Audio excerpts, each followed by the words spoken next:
Bovi Ugboma is a Nigerian actor, stand-up comedian, and writer. He has actively practiced these three crafts professionally since 2007.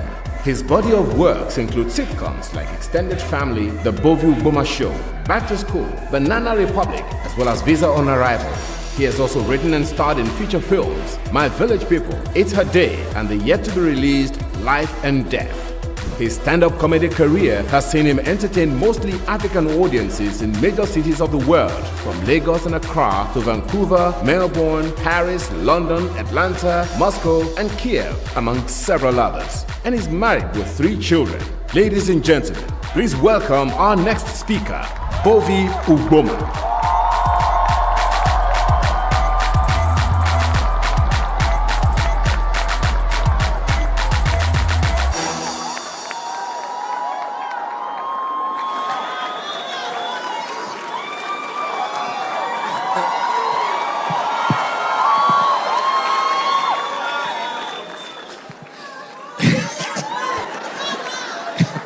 Please sit down.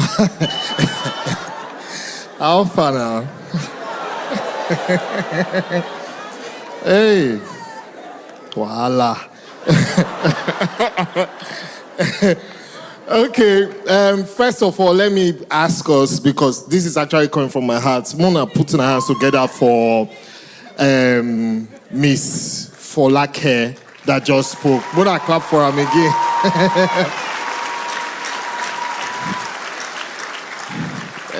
There are certain areas of her story that are quite similar with mine, right? So you touched me in ways that have not been touched in a long time. Yeah. Yes. When you talked about your mom too, and the closeness to your mom, that was the kind of relationship I shared with my mom as well, you know? And I also tragically lost her. But you enjoy your mom, because your mom got to 60, mine was 58. So you have 2 years advantage. Now, I'm feeling like, because you made us pay respect to your mom and all her loved ones, your mom, her mom for heaven now go to feel. Give mama, say, see my daughter. So if I not do for mama, mama feel bad, you know. So I want to clap for mama, baby. Thank you. Thank you.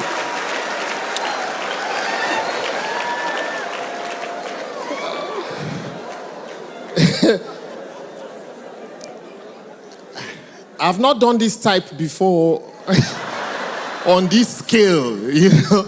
I'm used to just performing, right? But I have a few, but this size, so people should manage me. I told Pastor Sam, you see, I came with my notebook and everything. Pastor Sam said, don't worry. Yeah, is it not me? That anything I forget, I should just crack joke. In my mind, I say, Pastor Sam, no, the kind jokes what he crack. May God not go strike me. Yeah. So, I'll behave. And in case I'm loose guarding, once soon I just shout, hey. I will stop, okay? All right. Mind shift. Mind shift.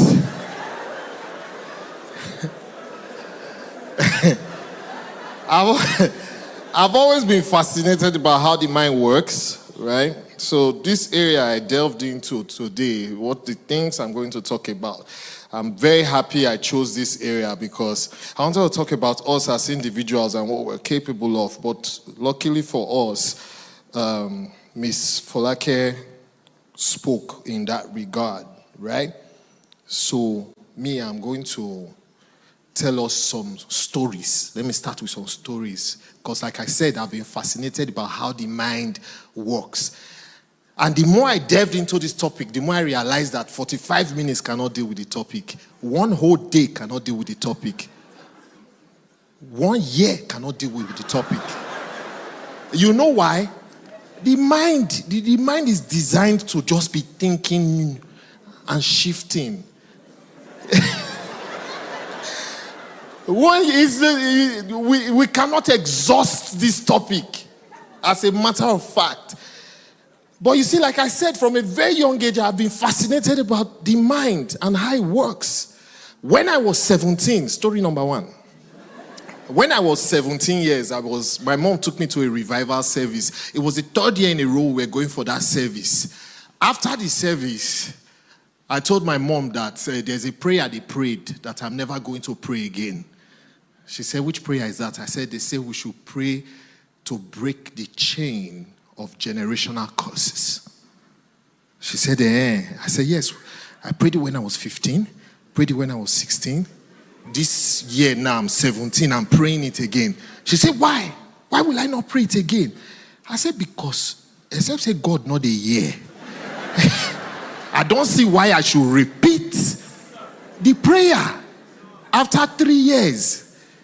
Break the chain of generational curses. Is it that when we don't pray, break them for night, devil go carry welder, come weld the chain, join again.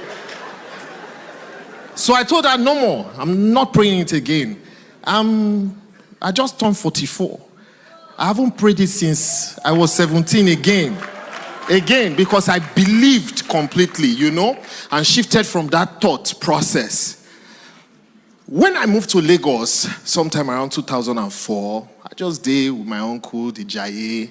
So my mom came to visit. Then we were driving past Kudirat Abiola Way, and she saw Daystar Christian Center. She said, which kind of church is this? Which kind of name is Daystar? This church, they will just be playing in the church. You will know it's play and groove that is in their mind.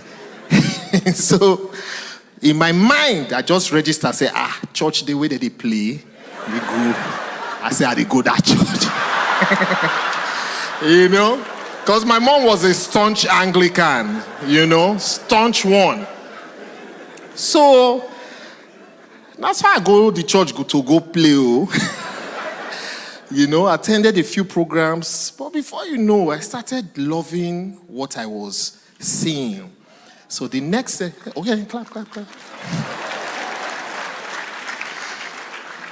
So the next time I visited, my mom visited Lagos, I told her that, that church that they play, that's where I'm playing now.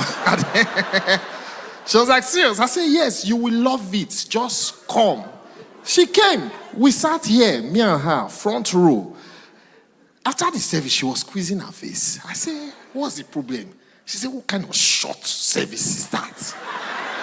It's very short. And there's no cross in the church anywhere. I said, hey, but Jesus, not did the cross again now. I'll be mommy. She was like, I beg, it's too short. And they did not pray. They didn't pray. They didn't kabash for long. I said, mommy, actually, that you see the senior pastor, you say, yes. I say, the wife, she didn't come up today, but now she did usually kabash on a normal, She was like, I said, yes. So what did I do? After every service, then we used to line up to buy the CDs, right? So I would buy them and send to my mom. And gradually, one day she just came, she was like, I hope you are still going to that church. I hope you are there. I said, yes. She said, then I hope you need a spiritual father in the church. I said, you won't take her to the level one or plan. She said, no. Little did I know, the next service she attended, she marked faces. Then when I had my baby's naming ceremony, Pastor Godwin was the one who came for me. I spoke to him and he said, sure, why not? So she took him to a corner and said, please, I need you to be his spiritual father. So Pastor Godwin called me like spiritual father. And Pastor Godwin not too senior me. My spiritual guy man. So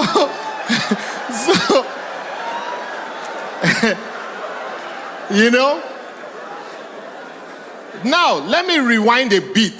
This is actually the third story. When I was going to get married to my wife was Catholic, family is Catholic. They told me, I went with my brother, they told us that, listen, she's Catholic, you will never take her away from Catholic. We said, okay. Then I said, why did we rush to answer like that? Are you sure? We said, no, we mean it. My brother said, Shebi is God they worship there.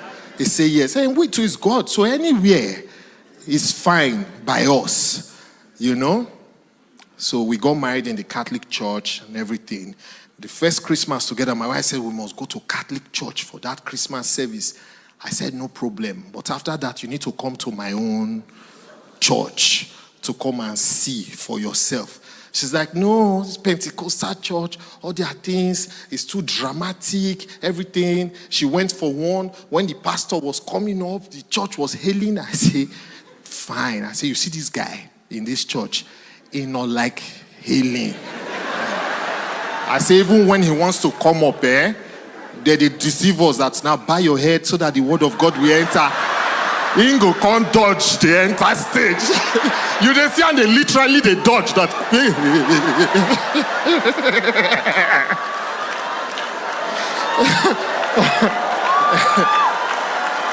Am I lying? So I told my wife, just come and see for yourself. You will like it.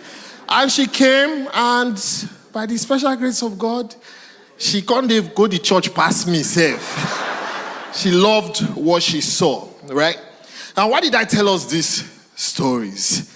It's because they are some of my triumphs when it comes to convincing people to change their minds. You know? I just showed them the ways. But there are areas I also failed as well. When I started dating my wife, into our early years in marriage, one common thing used to happen. My wife and her sister, anytime they clash, I would sit them down. I would ask my wife what happened. She would tell her version. I ask her sister. Sister would tell her version. And believe you me, it is two different versions entirely. So I used to say one person is lying or one person is mad. You don't understand. When I say two different versions, they are sitting. So this one is talking. This one say, hey! When? Then when this one talks, this one will be like, hey! When? And that was the light bulb in my head of perspective. So sometimes when some people seems like they are lying, it can be psychological, it can be trauma. But I realize that the mind locks like a missile. Once it is locked, there's nothing you want to tell that person. You know, the mind is tender, it can grab information, but when it chooses what it wants, it locks. So that's what I realized, and I started to talk to them, try to make them understand that life is not like that. Now, if as individuals our minds lock like that, it also means that when a group of people think in a certain way, that is what gives birth to culture. You agree, right?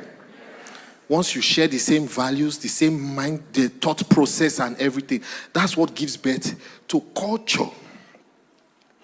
So, why should culture change? Like I said, the mind is always thinking. It's an endless topic, right? As human beings, you will realize that from the day you were born till now, there are things you have done differently as an individual. Even though it's the same in some process, some things you just change because you get bored. Man was created to create. Man was created to move. Man was created to change. So when we say to break certain cultural barriers, it's very necessary because nothing stays the same forever. Nothing. And there are certain things that if we don't change them for the better, they will change for the worse.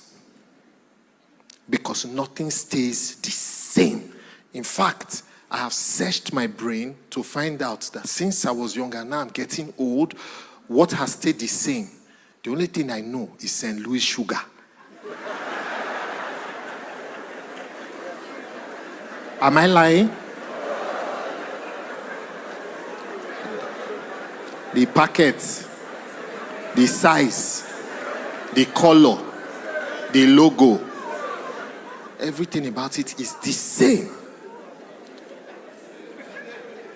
Apart from that, every other thing changes. So there are certain cultural practices that are bad. Over time, they have changed. You know, time was when in certain places, they used to kill twins. Once you're born like this, now two, pia, pia. Right? Before I continue, you will agree with me that Nigeria is such a plural nation. We have maybe over 250 different cultures because we have different languages. You agree, right? So there are certain cultural values I share that many of you here don't share or practice or agree with. So yes, there used to be killing of twins. It changed. In certain cultures, if a husband dies, the widow is locked in a room with the corpse, her hair shaved, the water they use in bathing that dead body, she's made to drink it. You didn't know? These are some cultural practices in certain places. All those things over time have changed. That's the good news. Should I tell you the bad news? Many of those things that have changed have reinvented themselves and still exist. Mary Slessor is credited with stopping the killing of twins 138 years ago. That's 1885. It was in the 19th century, not even the 20th century. You understand? We're in the 21st century. 1885, 138 years ago. Barbaric act, killing of twins. The moment they are born, they kill them. In 2023, this year, as recent as last month, people have been killed because they were accused of vanishing people's private parts. Onanoye. 2023, people have died. It's in the news. The one I saw the day before yesterday, now they've entered female gender. One girl raised alarm, say they vanish her.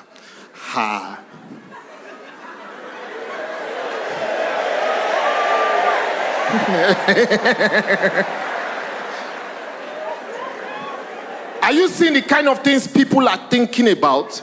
We live in a country where if they shout at somebody, thief, thief, thief, ordinary, normal citizens will gather that person, and if he's not lucky, they will beat him to death, and they will go home and sleep. Are you seeing the kind of thought process? So some of these things have come back. So I started to think, what could be responsible for some of these practices? Number one, lack of information. Information is knowledge.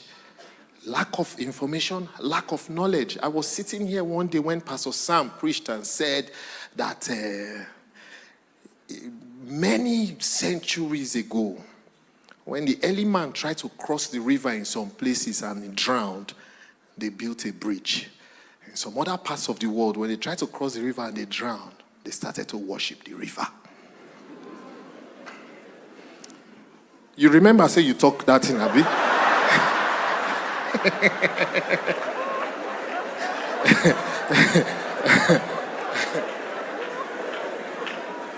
And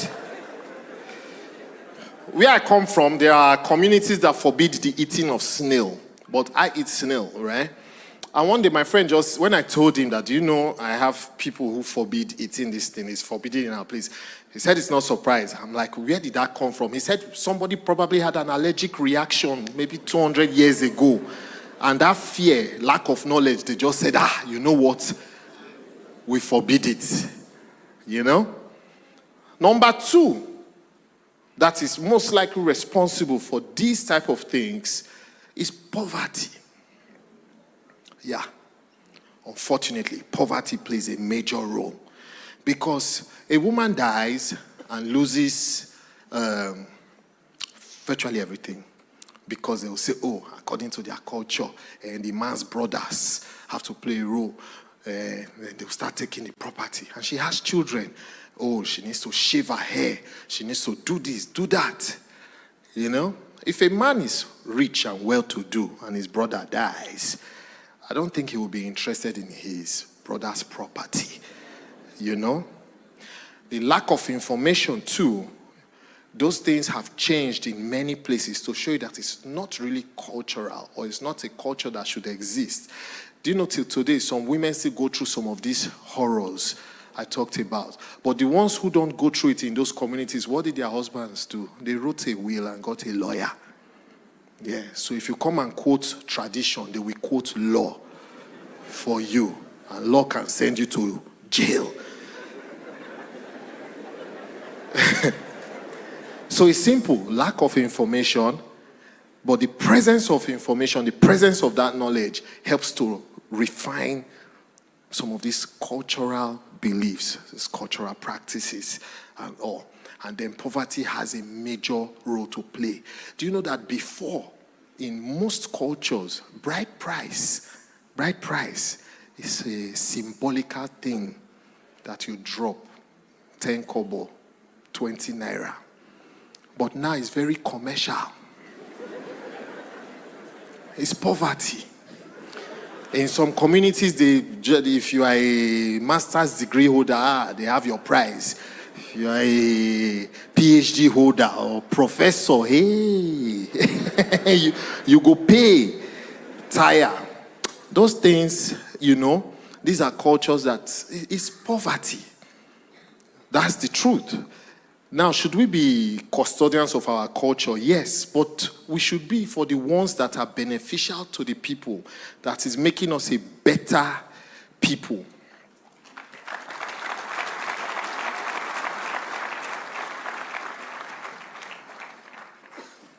I'm coming on.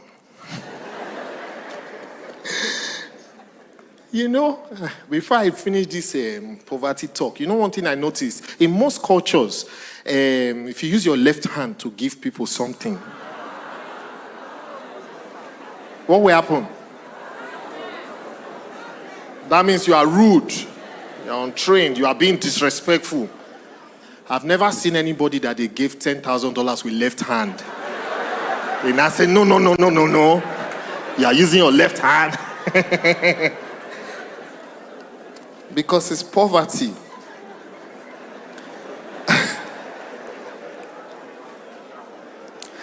But does it mean that if we get rid of poverty, some of these crazy practices will go away?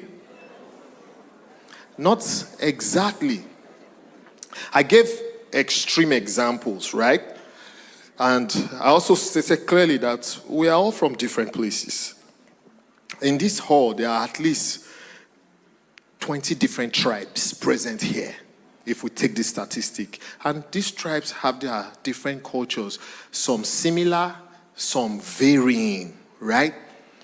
But what do you think we share, irrespective of our different cultures? What is that culture that you think we share? There may be more, some positive, some negative. I've been thinking really, really deep, and I realized that if there is one thing we share, all of us, it is clandestine.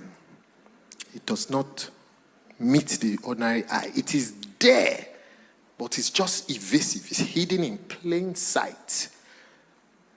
It is the culture of shame.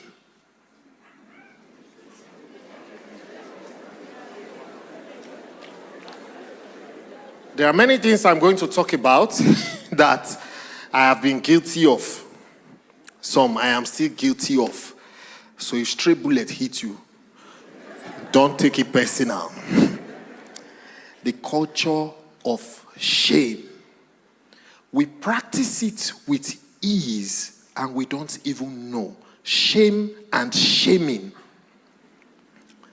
That is one thing all of us, irrespective of gender, culture, age, we all practice that culture of shame. And then I personally, because I used to love history growing up. I still love history, so I read wide. I'm like, why are Nigerians the way Nigerians are? I stand to be corrected. But from everything I have studied, this is what I came up with. When the white man came and conquered us, they took our forefathers into slavery, broke their spirits, used them. When slavery ended, slavery started again. They just reinvented it. They called it colonization. They were helping us, teaching us how to manage us for ourselves. During the era of slavery, the first set of people to get a grip of the English language, the white man made supervisor. They gave him shoes, they gave him khaki, they gave him a baton. He was not just interpreter, he was supervisor of his own peers. And he was a slave as well to the master. It was his master.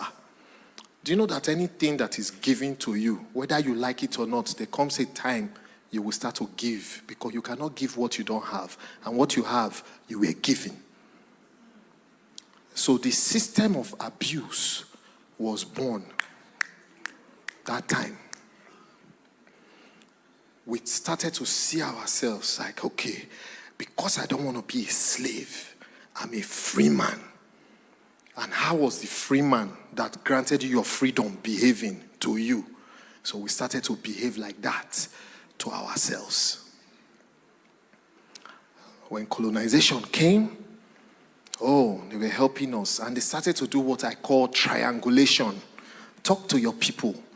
They are not doing, this is what they should do, this is what they should do. So we borrowed many of their cultures, but the one they were not using as a system, they gave us, and that is shame. This thing is so broad, I wish I can really break it down. But you see, the system of shame, when the white man left, many of the people in government rushed and took over the properties in Ikoyi. So till tomorrow, Ikoyi is the most expensive place to live. I hope you are aware. It's not because there's anything special about Ikoyi. In fact, it has some of the narrowest streets. But the white man lived there. We started to judge ourselves by those standards without even knowing. It gave birth to competition amongst us instead of collaboration. That's a topic for another day, because I personally feel one thing that has aided competition is polygamy. But that's maybe next year.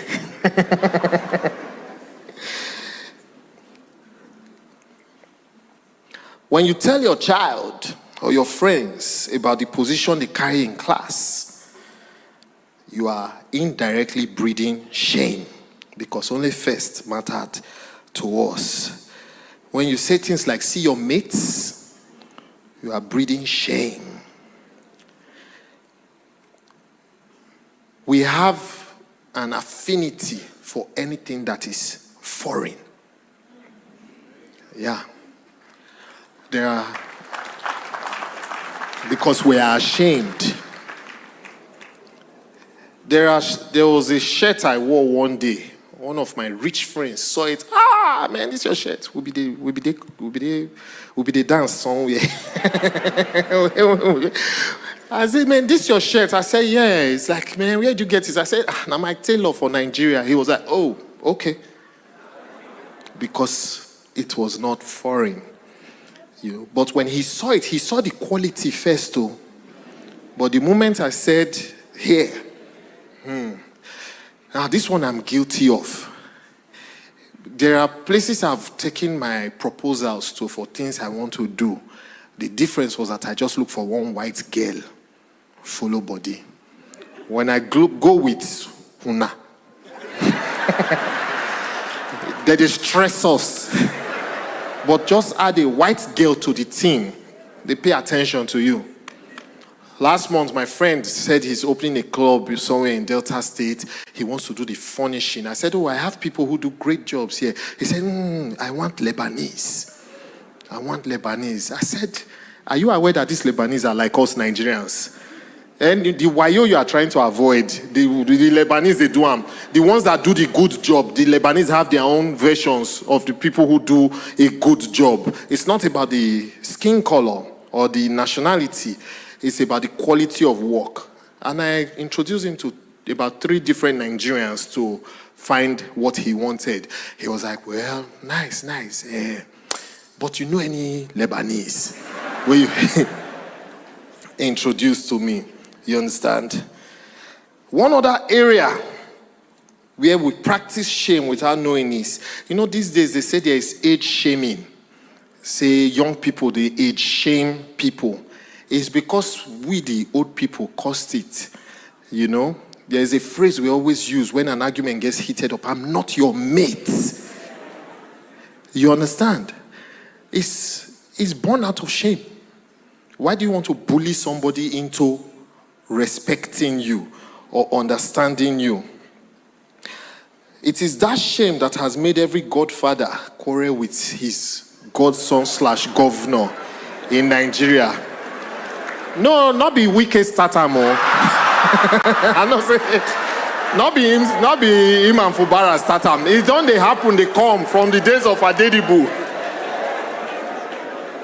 Shame has made us crave power. And it has made us mistake power as an asset you can own. Now still here as Sidan where Pastor Sam talk within your light my head one day. Say power is a stage. You will come, you will climb it. When you finish, you will go.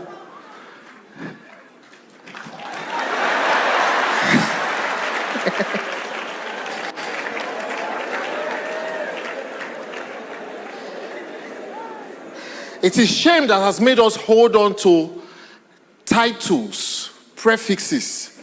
No disrespect to those who earned it. But do you know today there are people who answer doctor that are not PhD holders? Yes. Everybody's looking for a prefix just to make their name have some heft in their mind. You understand? It is shame that makes us shame our women. You are single at 40, they're shaming you. You are divorced at 40, they're shaming you. You don't have a child at 40, they're shaming you. You have a child at 40, they're shaming you. You have only female children, they're shaming you. Shame now makes us hide things that naturally shouldn't be hidden. Even when COVID ravaged the world, I have friends who caught COVID and pretended and hid. Well, they were supposed to hide, but after that, they come and say, no, me, no. They cough, he said, no.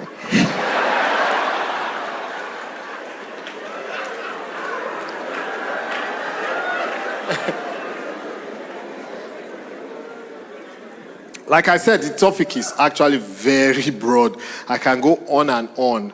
But my point is, some of the things we do out of, power to show that we have arrived is born out of shame. I'm in the entertainment business, and I can tell you, the things we see, they are very, very crazy, When we do our shows, we have people who call and say, yes, I want to buy a table at your show. All right, sir. I want my table to be in front too. Okay, sir. And I also want it to be in the middle of the front. This is not the stage, oh. This is audience member. Are you understanding? You think that is pride? No.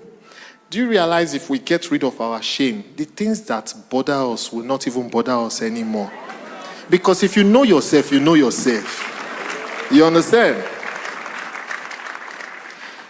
There was a club in VI.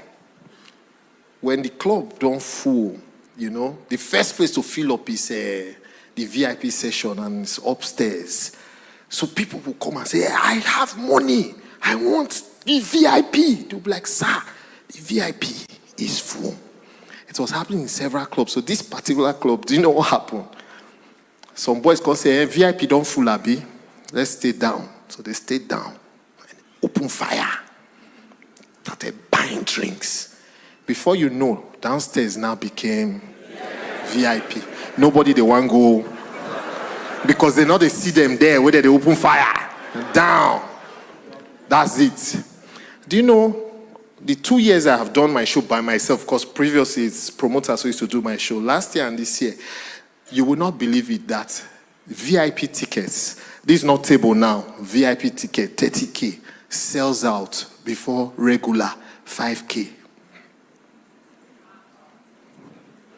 So I used to scream at my team, audience first.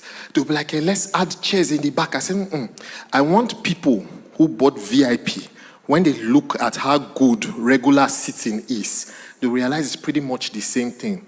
So like here, we do big screen, here, big screen. Any corner where you did, my image, they enter you, as if I'm performing in front of you. Standard. So I even had friends who be like, man, Bovi, reduce price of table. I say, forget table. Buy VIP or regular. No, for what? They kicked against it because of the mindset. We compete against each other. We are power drunk, but the catalyst is shame.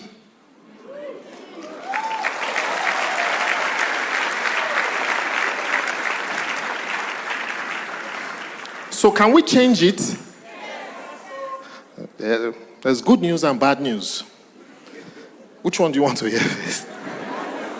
I go to hear the bad news first. So. The bad news is that when it comes to changing it, from the age of 30, let me just put it at 30 and above, it's too late. Remember what I said about Miss Folake? She talked about, she addressed individuals, how to change yourself, your mindset. But as a system, we need that group mind change. It is probably too late for us as a team to change that mindset. We don't kick. So, don't get it wrong. As individuals, yes, everything I have said, take it. If you think it's correct, apply it for yourself. If you can preach it, teach it. Go ahead. But as a system, how do we effect this change? That is where the good news is. We need to attack the school system. From here. There are so many things about our system that is faulty, I think legislation has a role to play. So we need to start informing those representing us that there are certain things that need to change in the school system. There are certain subjects that need to be introduced in school that should be taught from KG to uni. Love is supposed to be a subject. Love. Anything you repeat repeatedly, you become. So if we start to teach love, there's no way we will teach love and not become love. We need to teach collaboration. amongst our children. I know most schools have scrapped this position thing, right? But we also need to teach them how to work as a team instead of competing all the time against each other. We need to teach our children public etiquettes, how to be civil, how to be nice. Nigerians, we are too tensed. When I travel abroad and the person selling something for me is being nice and friendly, I had a shock. That's okay. Those students, wait. I have an information for you people. Please just wait 2 minutes. And then, so like I said, public etiquette. How to just be civil, be respectful, be nice, with a smile in your face all the time. We need to teach our children to read wide. Let me tell you how I now found out why I'm different. I went to rough schools, so I'm rough, but you know my saving grace? My mother was a librarian. My father, a historian. Yeah, so the one you book killed me. But guess what? I used to read what I liked. Like Miss Folake, there's no type of novel I did not read. Even when you called some, I quote the author when I was backstage. You understand? Then I used to read a lot of newspapers. Because internet's not there that time. And I used to start reading the newspaper from the back page. Then after that, I'll go to the arts page. I discovered my interest. So before I entered uni, I already knew what I wanted to become in life. I did not struggle, to figure myself out because I discovered. So we should encourage our children to read wide and read with, we need to program, structure it because the internet is crazy. It is information barrage. It will hit. So we need to channel it for them. Then, when you leave these small ones and enter secondary school, there's a practice that promotes shame in a very loud way, and we have been looking at it for years in broad daylight. And that is empowering students to discipline students. It is insane. We are crazy in this country. You have no idea. There is nothing normal about it that my child that I gave birth to, I will come to school and they will tell me that one student punished him, either by flogging or asking him to kneel down. How can you, the oldest child in secondary school is an average of 16 years. What does a 16-year-old know? Then you give that child power to discipline another child. There is nothing right about it. The senior students are meant to guide the junior ones. Oh, we've passed through this road before. This is this is that, this is that. Not that teachers will sit back and tell students that so you can punish, you can flog. My years in secondary school, especially my early years, I was so abused, but I was so dumbfounded. I could not wrap my head around the fact that, so because you are 1 year ahead of me, you will just tell me, kneel down. So those of you who wanted to go, you can go now. But this is my direct message to you. This is my direct message to you. Do not punish your schoolmates. They are your schoolmates. Do you understand? It is this abuse. That is where the abuse is created from. That is where the shame starts from. Because a student is given authority over SS3 can punish SS2 to JS1. SS2 can punish SS1 to JS1. And like that, and so on and so on. When these students graduate from secondary school and enter university, they are looking for that power. So the bully goes and he joins a confraternity, right? And the ones who were bullied and could not bully looks and says, man, I can't be open like this because now you are not even wearing uniform. Your own mates, they won't bully you. So he too joins a confraternity. Then they graduate from university and enter the society, and everybody's looking for how to maximize their power. Are you understanding?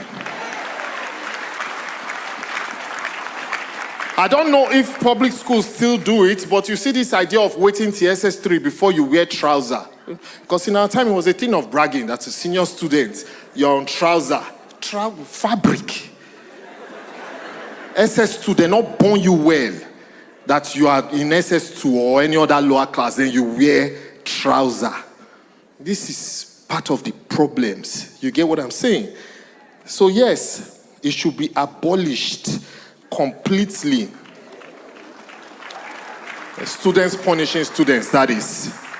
You know, students punishing students. Finally, I've brought light to this thing. I will round up with this. I've brought light to it, the criticisms and all. It's good to criticize the system. If you follow my shows, you realize what I'm doing is I'm basically shining the spotlight of what is happening in everyday life. You know, lampooning the system. But you see visa on arrival. Now that one shocked me past. You know why? When I made visa on arrival, I wrote it, I thought about it. I said, you know what, let's give this thing life. So, you know, Accelerate TV was like, yeah, you create this show for us. I said, sure, why not? I created a show for them. I was thinking it will now make those in civil service feel bad. That, is this how we do? When they see me, they say, you! And today we must suffer you. The people you are suffering, and we will do you back today. I say, here? So I created a character to now checkmate all the visa officers in visa on arrival, right? When I started to study the comments on YouTube, majority of people don't like her. They say she did spoil show for them. I was shocked. So they say she did spoil show. Are you seeing how we are thinking? These people watching this for entertainment value now. She's stopping people from taking bribe, stopping people from not taking their work serious and all that. But majority of the comments are like, fine girl, we like her, but she did spoil show. This girl has come to spoil the show. Okay. So then I now realize that just criticizing, when you keep telling people this is what you are doing wrong, this is what, you force them into defensive mode. You know? So what I did is I now created another character. So we criticize, then we now show how it should be done. So that character, she's crazy. She's crazy, she insults, she embodies her colleagues. But guess what? She does her job. So she will tell your character, she will tell the person she's acting with that, you think I have your time, you think you're a fine girl. This is the character will be like, I know you will deny the visa. That's what you people do here. We'll go to Abuja. It's like, me, deny you. You're qualified for the visa. Take your visa, carry and go. Because that's my way of letting the system know that you can't misbehave. Like Miss Folake and one of her staff said the guy not they greet him. No problem, but he was doing his job. I think I'm done. Thank you.